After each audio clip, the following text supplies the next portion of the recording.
Part 12 of The Old English Baron. This LibriVox is in the public domain. Recording by Mary Ann Spiegel. The Old English Baron, a Gothic story by Clara Reeve. Part 12. Edmund was walking to and fro in the hall when he heard the horn that announced their arrival. His emotions were so great that he could hardly support them. The Baron and Sir Philip entered the hall hand in hand. Edmund threw himself at their feet, and embraced their knees, but could not utter a word. They raised him between them, and strove to encourage him, but he threw himself into the arms of Sir Philip Harclay, deprived of strength and almost of life. They supported him to a seat, where he recovered by degrees, but had no power to speak his feelings. He looked up to his benefactors in the most affecting manner. He laid his hand upon his bosom, but was still silent. "Compose yourself, my dear son," said Sir Philip. "You are in the arms of your best friends. Look up to the happiness that awaits you. Enjoy the blessings that heaven sends you. Lift up your heart in gratitude to the Creator, and think left of what you owe the creature.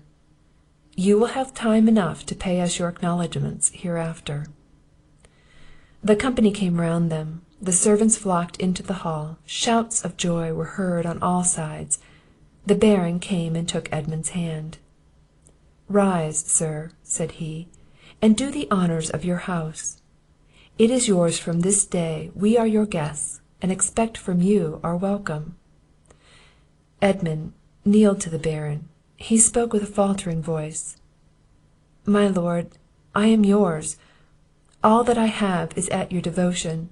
Dispose of me as it pleases you best." The Baron embraced him with the greatest affection. "Look round you," said he, "and salute your friends. These gentlemen came hither to do you honour." Edmund revived. He embraced and welcomed the gentlemen. Father Oswald received his embrace with peculiar affection, and gave him his benediction in a most affecting manner. Edmund exclaimed, "Pray for me, father, that I may bear all these blessings with gratitude and moderation." He then saluted and shook hands with all the servants, not omitting the meanest. He distinguished Joseph by a cordial embrace. He called him his dear friend. "Now," said he, "I can return your friendship, and I am proud to acknowledge it." The old man, with a faltering voice, cried out, "Now I have lived long enough. I have seen my master's son acknowledged for the heir of Lovel." The hall echoed with his words, "Long live the heir of Lovel!" The Baron took Edmund's hand in his own. "Let us retire from this crowd," said he; "we have business of a more private nature to transact." He led to the parlour, followed by Sir Philip and the other gentlemen. "Where are my other children?" said he. William retired, and presently returned with his brother and sister. They kneeled to their father, who raised and embraced them. He then called out, "William, Edmund, come and receive my blessing also." They approached hand in hand. They kneeled, and he gave them a solemn benediction. "Your friendship deserves our praise, my children. Love each other always, and may heaven pour down its choicest blessings upon your heads." They rose and embraced in silent raptures of joy. Edmund presented his friend Sir Philip. "I understand you," said he. "This gentleman was my first acquaintance of this family. He has a title to the second place in my heart. I shall tell him at more leisure how much I love and honour him for his own sake as well as yours." He embraced the youth, and desired his friendship. "Come hither, my Emma," said the Baron. She approached with tears on her cheek, sweetly blushing, like the damask rose wet with the dew of the morning. "I must ask you a serious question, my child. Answer me with the same sincerity you would to heaven. You see this young man, the heir of Lovel. You have known him long. Consult your own heart, and tell me whether you have any objection to receive him for your husband. I have promised to all this company to give you to him, but upon condition that you approve him. I think him worthy of you, and whether you accept him or not, he shall ever be to me a son. But heaven forbid that I should compel my child to give her hand where she cannot bestow her heart. Speak freely, and decide this point for me and yourself." The fair Emma blushed, and was under some confusion. Her virgin modesty prevented her speaking for some moments. Edmund trembled. He leaned upon William's shoulder to support himself. Emma cast her eye upon him. She saw his emotion, and hastened to relieve him, and thus spoke in a soft voice, which gathered strength as she proceeded. "My lord and father's goodness has always prevented my wishes. I am the happiest of all children, in being able to obey his commands, without offering violence to my own inclinations. As I am called upon in this public manner, it is but justice to this gentleman's merit to declare, that were I at liberty to choose a husband from all the world, he only should be my choice, who I can say with joy, is my father's also." Edmund bowed low. He advanced toward her. The Baron took his daughter's hand, and presented it to him. He kneeled upon one knee. He took her hand, kissed it, and pressed it to his bosom. The Baron embraced and blessed them. He presented them to Sir Philip Harclay.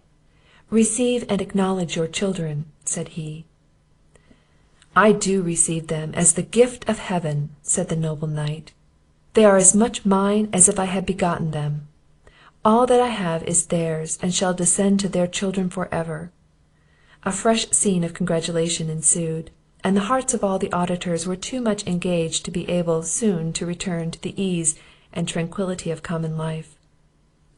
After they had refreshed themselves, and recovered from the emotions they had sustained on this interesting occasion, Edmund thus addressed the Baron: "On the brink of happiness, I must claim your attention to a melancholy subject. The bones of both my parents lie unburied in this house. Permit me, my honoured lord, to perform my last duties to them, and the remainder of my life shall be devoted to you and yours." "Certainly," said the Baron. "Why have you not interred them?"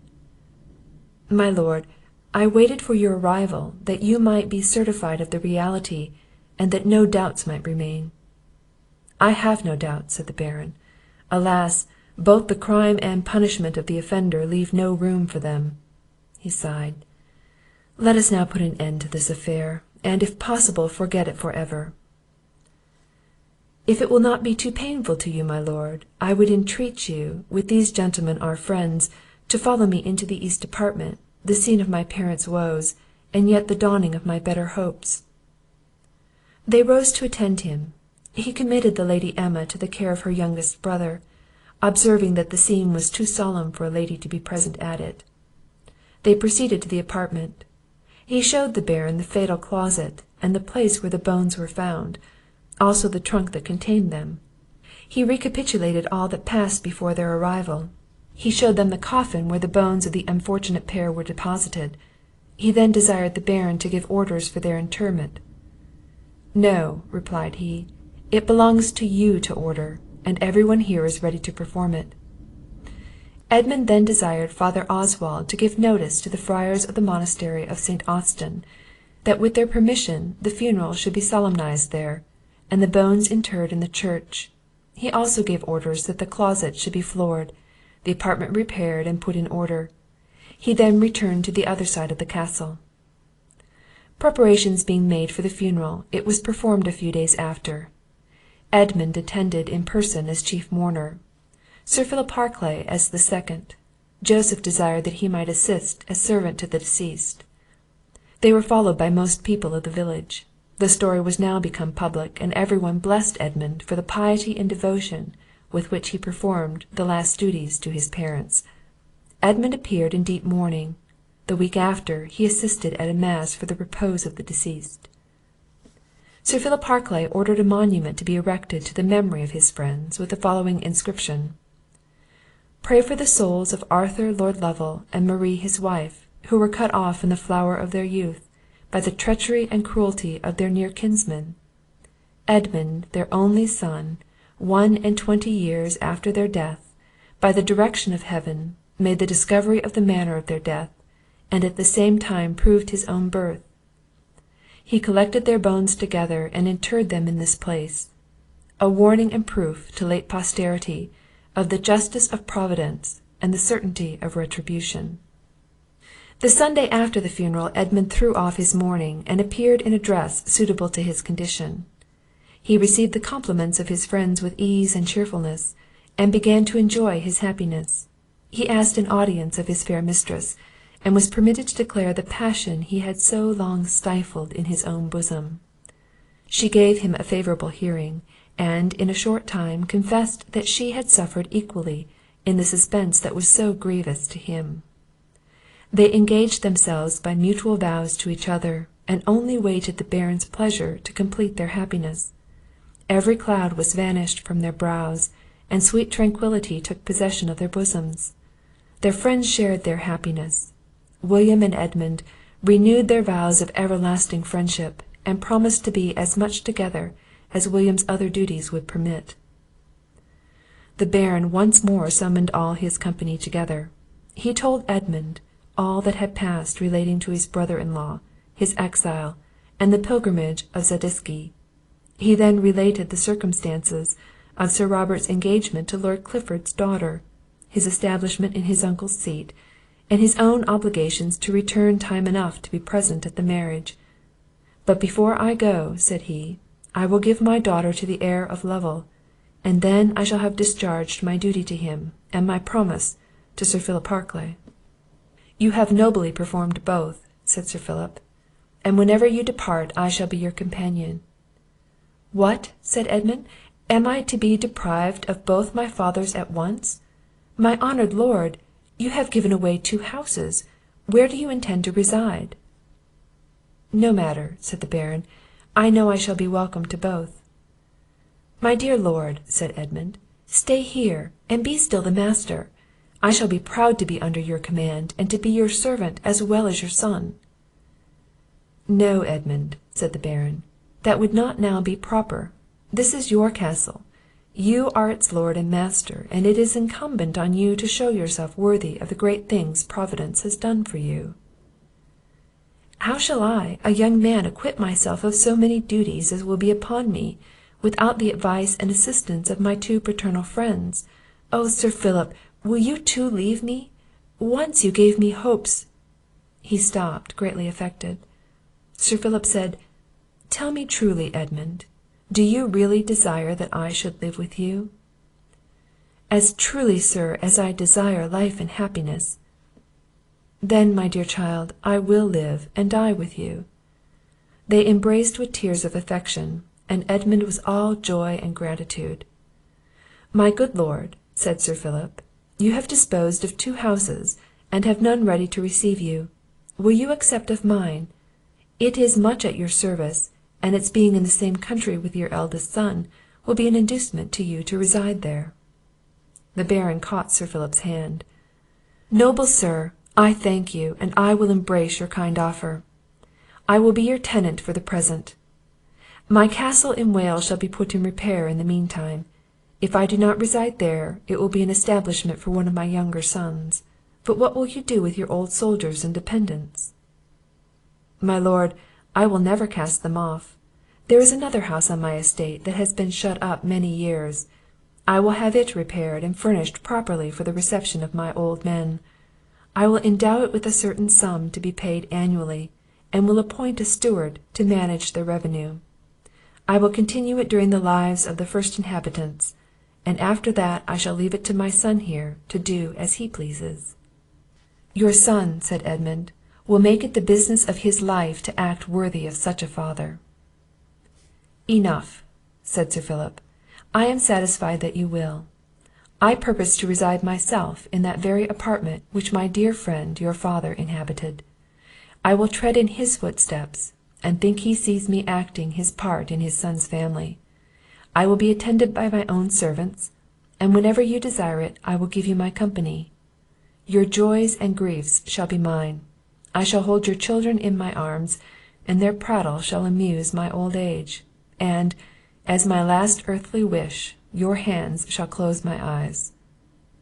"Long, very long," said Edmund, with eyes and hands lifted up, "may it be ere I perform so sad a duty." "Long and happy may you live together," said the Baron. "I hope to see you sometimes, and to claim a share in your blessings. But let us give no more tears to sorrow, the rest shall be those of joy and transport. The first step we take shall be to marry our Edmund. I will give orders for the celebration, and they shall be the last orders I shall give in this house." Then they separated, and went to prepare for the approaching solemnity. Sir Philip and the Baron had a private conference concerning Edmund's assuming the name and title of Lovel. "I am resolved," said Sir Philip, "to go to the King, to acquaint him briefly with Edmund's history. I will request that he may be called up to Parliament by a writ, for there is no need of a new patent, he being the true inheritor. In the mean time, ye shall assume the name, arms, and title, and I will answer any one that shall dispute his right to them." Sir Philip then declared his resolution to set out with the Baron at his departure, and to settle all his other affairs before he returned to take up his residence at the Castle. A few days after, the marriage was celebrated, to the entire satisfaction of all parties. The Baron ordered the doors to be thrown open, and the house was free for all comers, with every other token of joy and festivity. Edmund appeared full of joy without levity, of mirth without extravagance. He received the congratulations of his friends with ease, freedom, and vivacity.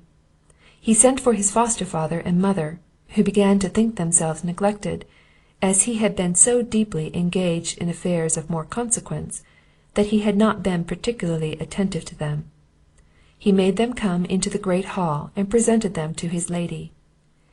"These," said he, "are the good people to whom I am under God indebted for my present happiness. They were my first benefactors. I was obliged to them for food and sustenance in my childhood, and this good woman nourished my infancy at her own breast." The lady received them graciously, and saluted Margery. Andrew kneeled down, and, with great humility, begged Edmund's pardon for his treatment of him in his childhood. "I heartily forgive you," said he, "and I will excuse you to yourself. It was natural for you to look upon me as an intruder that was eating your children's bread. You saved my life, and afterwards you sustained it by your food and raiment. I ought to have maintained myself, and to have contributed to your maintenance; but besides this, your treatment of me was the first of my preferment. It recommended me to the notice of this noble family. Everything that happened to me since has been a step to my present state of honour and happiness. Never man had so many benefactors as myself; but both they and myself have been only instruments in the hand of Providence, to bring about its own purposes. Let us praise God for all. I shared your poverty, and you will share my riches. I will give you the cottage where you dwell, and the ground about it.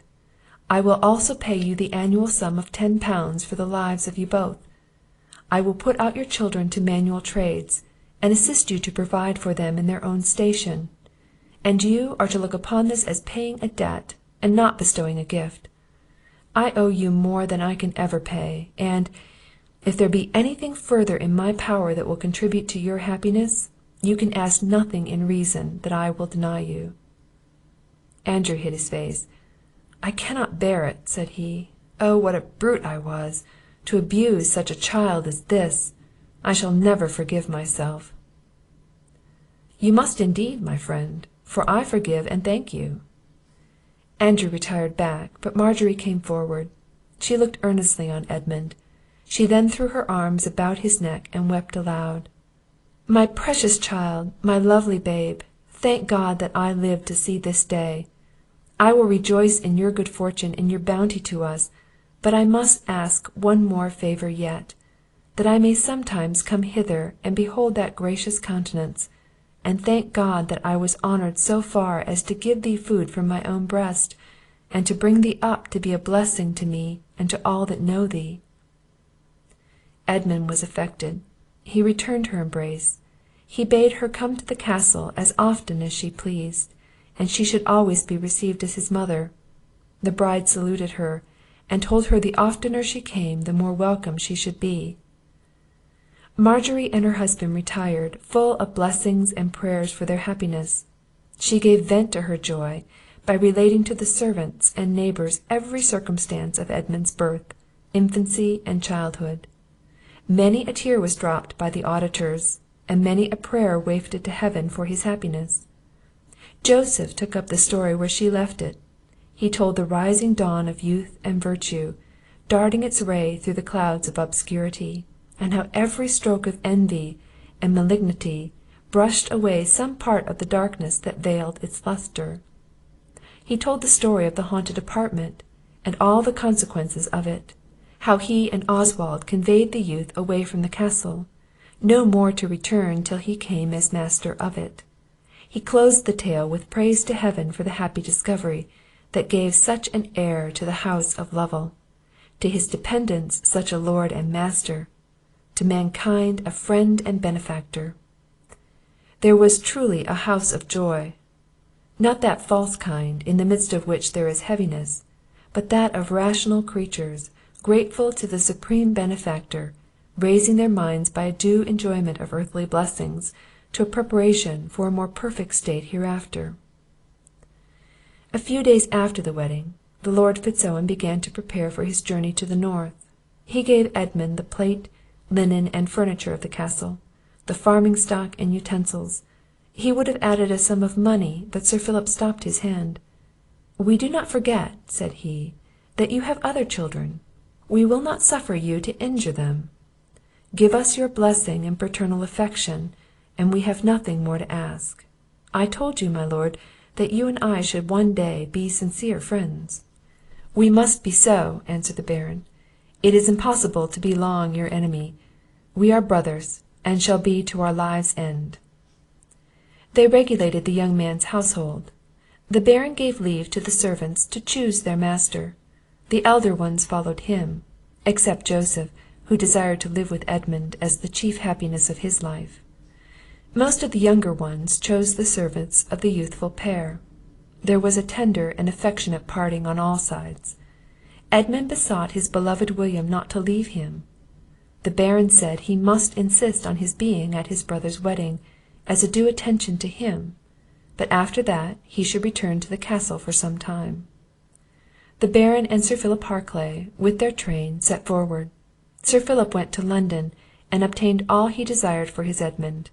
From thence he went into Yorkshire, and settled his affairs there, removing his pensioners to his other house, and putting Lord Fitz Owen in possession of his own. They had a generous contention about the terms, but Sir Philip insisted on the Baron's accepting the use of everything there.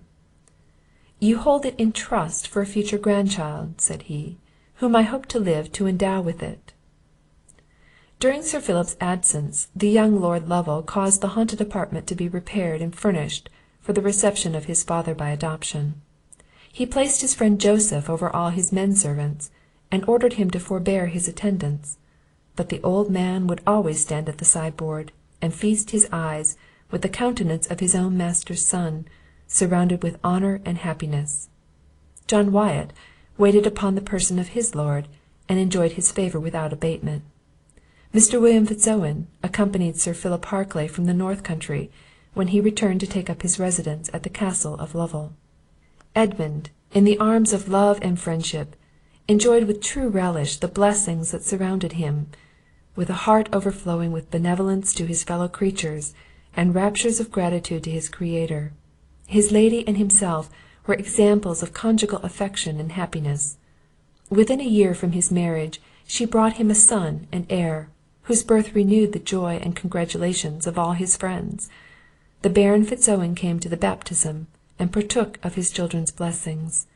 The child was called Arthur, after the name of his grandfather. The year following was born a second son, who was called Philip Harclay. Upon him the noble knight of that name settled his estate in Yorkshire, and by the king's permission he took the name and arms of that family. The third son was called William. He inherited the fortune of his uncle of that name, who adopted him, and he made the castle of Lovel his residence, and died a bachelor. The fourth son was called Edmund, the fifth Owen, and there was also a daughter called Emma. When time had worn out the prejudices of Sir Robert Fitz Owen, the good old Baron of that name proposed a marriage between his eldest son and heir, and the daughter of Edmund, Lord Lovel, which was happily concluded.